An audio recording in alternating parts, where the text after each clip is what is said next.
día más, con la gracia del Señor, proseguimos el comentario del Catecismo de nuestra Madre, la Iglesia.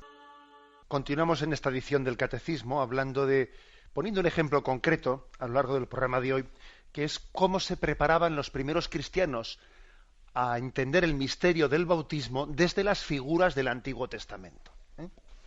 Os decía que tenemos que hacer un esfuerzo de conocer más en profundidad los pasajes del Antiguo Testamento y relacionarlos con su plenitud en el Nuevo Testamento, para que disfrutemos más de la liturgia, para que entendamos más profundamente los misterios de la fe. Entonces hemos hecho como dos apartados, ahora llega el tercero. El primer apartado era la creación y el diluvio como figura del bautismo. El segundo apartado era el paso del Mar Rojo y la salida de Egipto como figura del bautismo. El tercero es la figura de Elías y el Jordán como figura del bautismo. Fijaros, tenemos una oración de la liturgia etíope que dice: Tú, Señor, en tiempos de Josué, hijo de Nave, hiciste retroceder las aguas poderosas del Jordán. Tú, ¿quién podrá sostener tu mirada? Manifestaste tu aceptación del sacrificio de Elías en el agua enviando fuego del cielo. Tú mostraste por medio de Eliseo el agua de regeneración de la vida e hiciste que Naamán fuese purificado por el agua del Jordán. Tú lo puedes todo y nada te es imposible. Concede a este agua el gran don del Jordán y que el Espíritu Santo descienda sobre ella. Bueno, como veis, es una oración de consagración del agua. El sacerdote suele pronunciar una oración de consagración del agua bautismal, aunque también puede estar consagrada anteriormente al rito bautismal. Pero es hermoso ver, y es verdaderamente significativo ver qué imágenes del Antiguo Testamento se utilizan. En primer lugar, recuerdo porque que hubo como dos pasos milagrosos por las aguas. El primero fue el paso del Mar Rojo al salir de Egipto, pero antes de entrar en la tierra prometida, también hubo otro episodio que recordaréis, o si no os refresco la memoria, que es el del paso del Jordán, el río de Jordán, que era ya el último obstáculo natural que digamos que se imponía en medio, ¿no? Estaba en medio del camino entre el pueblo de Israel y la tierra prometida, en la que estaban a punto de llegar. Ya Moisés queda sin llegar a ver la tierra prometida. Josué toma el mando del pueblo de Israel y al mando de Josué pasan el Mar Rojo, las aguas se dividen del Jordán. Tiene lugar también la conquista de Jericó. Dan vueltas tocando las trompetas, ¿no?, alrededor de Jericó. Dan 7 vueltas tocando las trompetas. Las murallas de Jericó se caen por el poder del Espíritu del Señor, y entran en la tierra prometida, etcétera. Bien.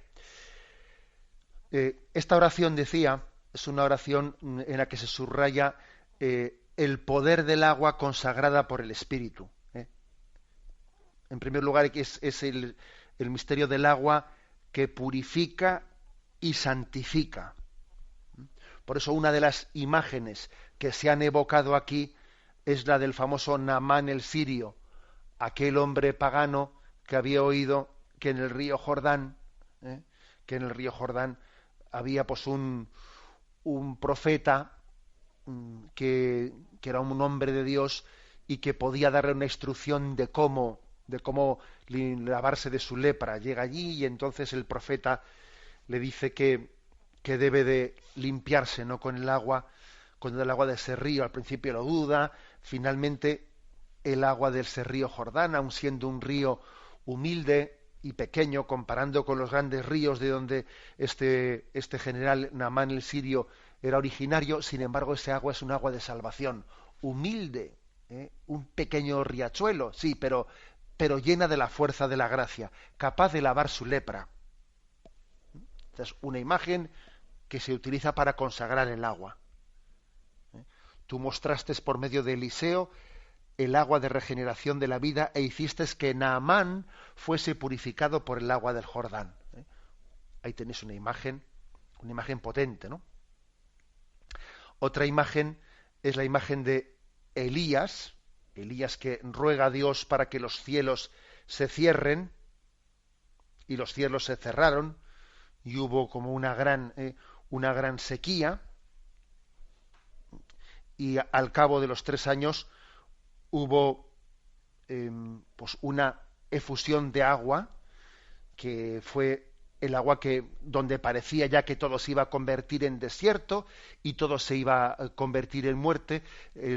La oración de intercesión de Elías para que los cielos se abran, finalmente aparece una pequeña nubecilla al horizonte, recordáis, allí en el Monte Carmelo, y finalmente viene el agua que hace germinar y da vida donde parecía que todo era ya muerte. Imagen, obviamente, de ese Elías, es imagen de Juan Bautista, fijaros bien. A Elías se le toma como imagen de Juan el Bautista, el precursor del Señor, aquel que en el río Jordán prefiguró también el bautismo. El bautismo de Juan Bautista pues no era un bautismo sacramental, ¿no? Era un bautismo que pedía la purificación, pero estaba preparando el bautismo de Jesucristo, que no era una petición, sino que era una donación del perdón de los pecados y de la purificación en nuestra vida. O sea que Elías, el profeta Elías, es imagen, ¿no?, de ese Juan Bautista, el precursor. Bueno, más explicaciones. Josué, obviamente, que es el continuador de Moisés, pues es imagen de Jesucristo, pasa a ser imagen de Jesucristo. Si lo fue primero Moisés, finalmente lo es también Josué, porque es el que introduce al pueblo en la tierra prometida. En el libro de Josué, capítulo 1, versículo 11, dice: dentro de 3 días pasaréis el Jordán.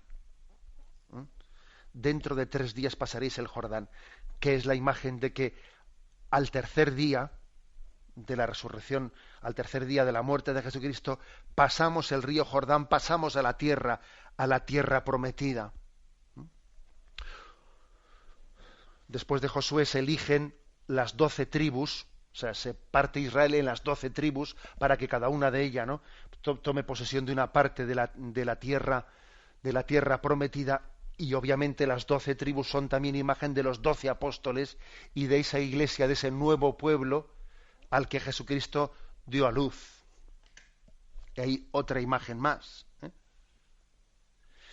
Y por si fuese poco, también los catecúmenos, esos primeros siglos, recurren a la imagen de Rahab, aquella mujer, aquella prostituta, que había ayudado, que aun siendo una mujer pecadora, había ayudado a los enviados de Josué, pues para poder conquistar la tierra prometida. Y entonces es imagen de cada uno de nosotros, que estando corrompidos por el pecado, sin embargo nos abrimos a la gracia de la liberación, y queremos colaborar con Jesucristo. Y entonces ese paño rojo que le mandaron poner a Rahab en la ventana de su casa, para que su casa fuese respetada cuando fuese conquistada la ciudad, le pidieron que su familia se concentrase en esa casa, que pusiesen un paño rojo en la ventana, y que así sería respetada esa casa.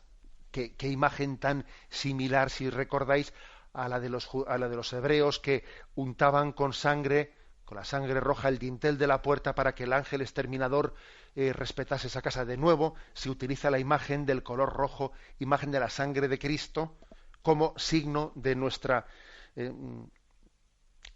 liberación por la redención de Jesucristo.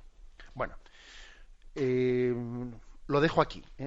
Estas imágenes las he ido tomando de las catequesis de los primeros siglos, cómo se referían a los misterios de Jesucristo desde el Antiguo Testamento.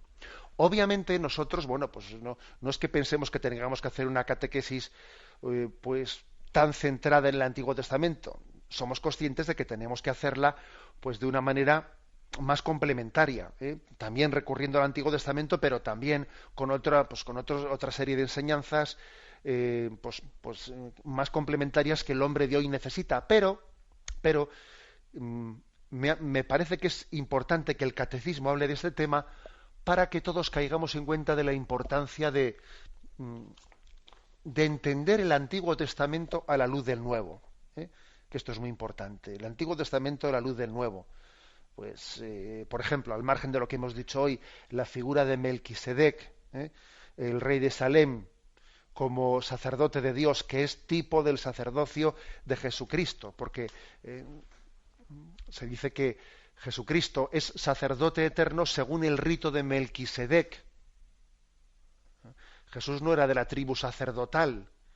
Su sacerdocio no venía por una especie de herencia carnal, como era en el Antiguo Testamento, que uno nacía sacerdote porque era... No, el sacerdocio de Cristo es sacerdocio de gracia. Es un regalo de Dios, no viene por un derecho nobiliario adquirido por descendencia, no, es una elección gratuita de Dios. Así Melquisedec, nadie sabe su origen, de dónde viene, es un misterio su origen, ¿no? Así es el sacerdocio de Jesucristo, que elige a los suyos según su elección de amor y de gracia. Por ejemplo, es importante entender la figura de Melquisedec como un tipo, como una figura de Jesucristo. O tantas otras cosas, por ejemplo, ¿no? Pues en el Antiguo Testamento, en Génesis 28, se habla de la escala de Jacob. La escalera de Jacob, él tuvo un sueño y vio en el sueño como una escalera que subía hasta el cielo, por la cual los ángeles ascendían al cielo y descendían desde el cielo llevando y trayendo mensajes de Dios, ¿no? Que esta escala de Jacob, según la tradición de la Iglesia, representa también a Jesucristo, que es el puente para llegar al Padre, por el que nosotros tenemos acceso a Dios y Dios tiene acceso a nosotros. Jesucristo es la escala de Jacob, el que nos permite comunicarnos con el Padre. O sea, y podíamos seguir en otro montón de imágenes, imágenes del Antiguo Testamento, que todas ellas son tipológicas. Esa es la imagen que utiliza la Iglesia. Son imágenes tipológicas, imágenes que son evocadoras, son la sombra de lo que estaba por llegar. De esta manera se subraya especialmente la unidad del Antiguo y del Nuevo Testamento. Tiempo cumplido, me despido con la bendición de Dios Todopoderoso, Padre, Hijo y Espíritu Santo. Alabado sea Jesucristo.